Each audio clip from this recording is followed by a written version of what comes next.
Good morning and welcome to the call. My name is Diane Shephard. I'm a presidential diamond with doTERRA, and today we're going to talk about how to build classes from classes.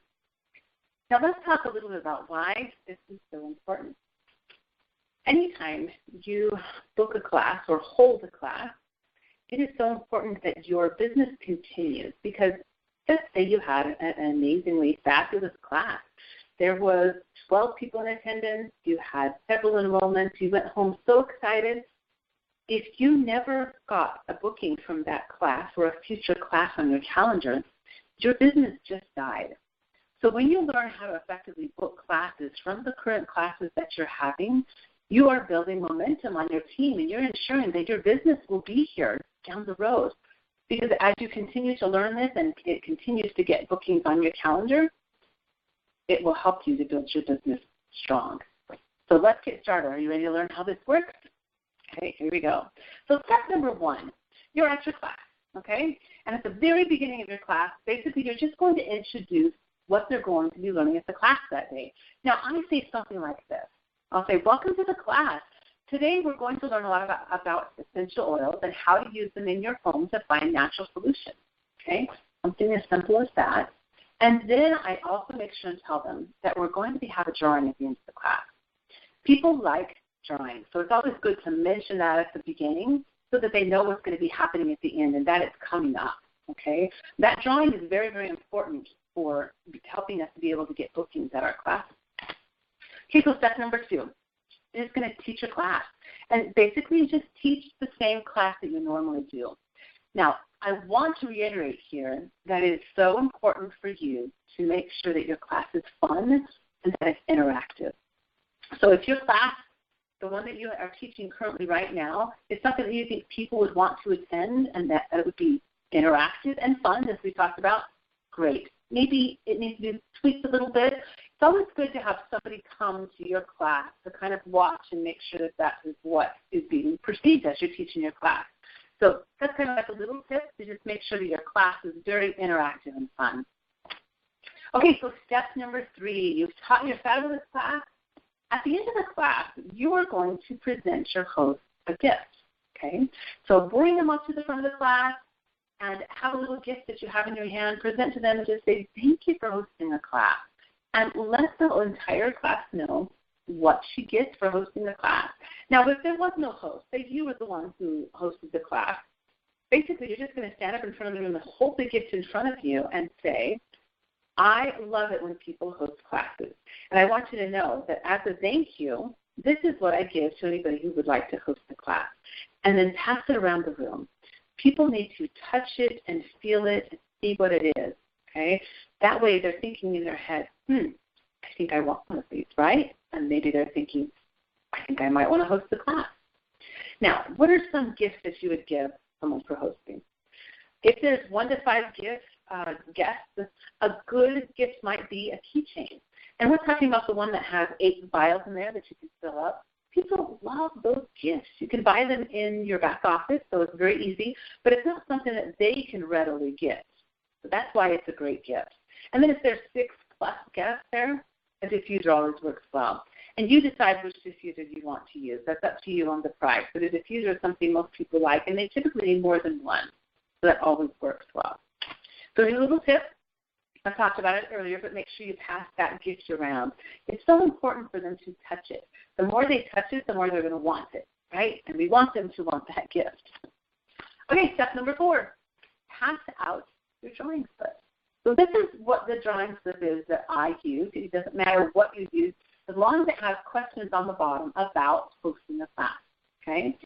So when I pass out this little prize drawing slip, I just make sure everybody has one, and then I go through the prize drawing slip one by one together. And this is kind of how it works, okay? So at the top, there's a name, a phone, and an email.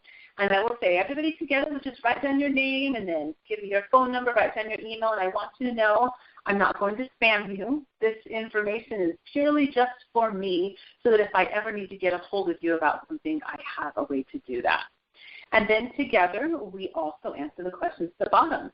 So I'll wait until everybody's done with that top portion, and then I'll say, okay, we're down to the bottom section, so let's just answer these questions together. The first one is asking if you'd like more information about how to get oils at wholesale. That basically means you're going to get them at 25% off of retail. If that's something that interests you, go ahead and mark the box with a yes or a maybe. The next one is if you'd like more information about hosting a class, which is what we're doing tonight. Again, if that interests you, go ahead and mark a yes or a maybe. And the third one is if you're interested in getting more information about what I do as an oil educator. I love my job, and I'd be happy to tell you more information about that. Again, just mark a yes or a maybe. Now, here's the important part, okay? Anyone who marks a yes or a maybe in that box for hosting a class, I give them an additional prize drawing slip, okay? That's the only one I give an additional prize drawing slip for. So this is kind of how it sounds. When I get to that middle question, I will say, anybody who's interested in hosting a class tonight, go ahead and mark a yes or a maybe there, and I have an extra bonus. Anybody who marks a yes or a maybe, I will give you an extra prize drawing slip to get into the prize drawing, so you have a better chance of winning. That gets people excited. Better chance of winning. They don't even know what the prize is yet, but they want to win it, right? Okay, so step number 6, gathering up the prize drawing slips. So I just gather them all up, I put them in my hands, and I actually stand in front of the class, and I look through those prize drawing slips while everybody's there looking at me, and I'm telling them, I'm going to see who it is that I need to give an extra prize drawing slip to. So I search through, and I say, oh, Nancy, looks like you're going to host a class. I'm excited. That's so cool. Let me give you another prize drawing slip, and I just rip another one off, hand it to her. She writes her name on the top and then just gives it right back to me. No need to fill out the additional information. Now, when I do this, I can't tell you how often this happens. There are people in the room who know Nancy, and they just found out that Nancy wants to host a class. Well, if Nancy wants to host a class, then maybe they want to host a class because everybody wants to do what their friends are doing, right? So I quite often will have people say, oh, okay, you know what, I changed my mind. I think I do want to host a class. So can you go ahead and mark a yes for me and then just give me another prize drawing slip? And I get more bookings that way just because I had that happen. So make sure you do that right there in front of the class and announce those who booked the class. Okay, we're going to hold the drawing. So this is how I do the drawing. I actually turn those prize drawing slips over so I can't see the names, and I just fan them out, and then I will go to whoever is sitting right in front of me and say, okay, you get to pick who our winners are. And so they will then pick about 2. Now, sometimes I have 3, sometimes 4 winners. It all depends on how many people are at the class. I typically give out 1 for every 3 people that are there. Okay? So I give away 2 items, and the items that I give, I would say generally, this is to be true, a 5 ml wild orange and then another oil that's from the Family Physicians Kit. Now, the reason why I do that is because it's so easy and I don't have to put things together. I don't have to make anything. They're already come prepared. However, when I was first starting out, I didn't have a lot of money, and that was a lot of money to spend on those type of oils at that time. So what I did was I got 2 small little vials, and I put them in a little plastic baggie. It was a small plastic baggie that just barely fit those vials. I got them at Michael's. They were empty vials, and I would hand them to the winner and say, congratulations, you get to choose 2 oils that you would like to sample tonight. And then they would bring their little vials to me, and I would just fill them up with whatever they chose. They loved that, and it was very cost-effective for me, and I already have the oils on hand. So if that works for you, go for it. You can also do other items, roller bottles. I put together sometimes a focus blend that has peppermint and wild orange. Again, do what works for you. I don't have a lot of time to put those things together, so I stick with the 5 milliliter oil. All right, step number 8. What you do after that drawing is very important. Those who marked a yes or a maybe for hosting a class are the ones that I will always go to first. So if they're sitting down, I will just come kneel down by them and say, hey, I'm so excited you get to host a class. This is going to be great. So let me show you. I have 2 dates available, and let's see if those fit in your calendar. Now, why do I not just open up my whole calendar and show her what I have available for the next 3 months and use what works for her? You want to keep the momentum going. If they book a class out that's within 2 to 3 weeks, that excitement that they have that night is going to stay. If they book it out 3 months later, they're not going to be excited by the time that class comes around. And you want to have control of your schedule. So when you say, here's my next 2 available dates, that means that the momentum of your business will continue to roll. You want classes within the next 2 to 3 weeks, 4 weeks, 5 weeks. You don't want to have gaps where you're waiting for the next class in 2 months. So you take control of your business and only show them the next 2 available dates. Now, if they look at those dates and say, I'm not available at either one of them, then you give them their next 2 available dates.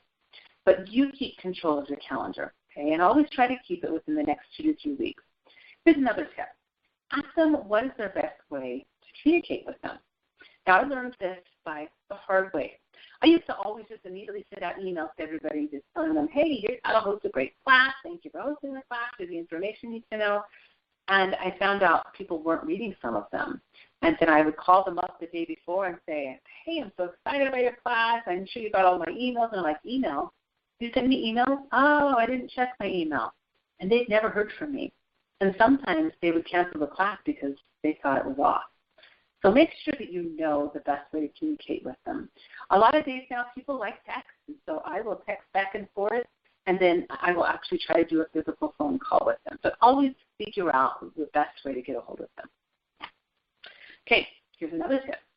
When you have that price trying slip and you're sitting down there talking to them, write down on the back of that slip anything that you can about them, okay?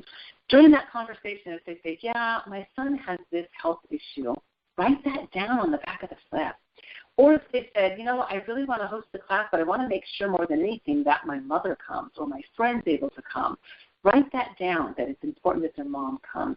Anything in part of that conversation that you think is important, write on the back of that slip. When I get home and I have a conversation with that host and I say to them, you know, I am so happy that we're going to find a solution for your son who has whatever issue you talked about, they feel like they were heard from you. And they feel important, like you matter to them. Everybody wants to feel like they're important, that they matter. So that is something that I would highly recommend that you do. All right, step number 9. You can send out an email to your host about how to have an effective class. Okay, and I would do this within 48 hours. Now, there's an email that I send out that has circulated around that you might have it already. You may have it from the person who sent you this. Make sure that somehow you are able to get a hold of an email that somebody sends out of how to have an effective class. I know it's out there. Google it, see if you can find it. Or reach out because it is out there. And what it is just basically goes over what they need to be doing within the next few weeks to make sure they have a great turnout for their class. The important thing here is that you're sending it out within 48 hours of that class. That shows you're professional, that shows you're on top of it, and it keeps their excitement for the class going. Okay? All right, step number 10. Follow up. I don't think we need to reiterate this more than we already have, but it's so important to make sure that you're following up with them, regular phone calls, text, and letting them know that, hey, I'm here, we're a team, we're going to work together to make sure that this class goes very successful. So the timing matters of when you're going to follow up with them. If they book the class within 2 weeks, your first call is going to be 2 days after you send that email, okay? Because you're sending that email immediately, right after you see them at the class. You then need to make that phone call soon after.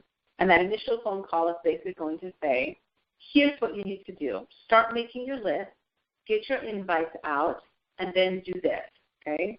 The second call is going to be 1 week before the class, and basically you're just going to follow up to make sure that they do those things you talked about a week ago. And the third call is going to be the day before the class. So get a good head count and see how everything's going.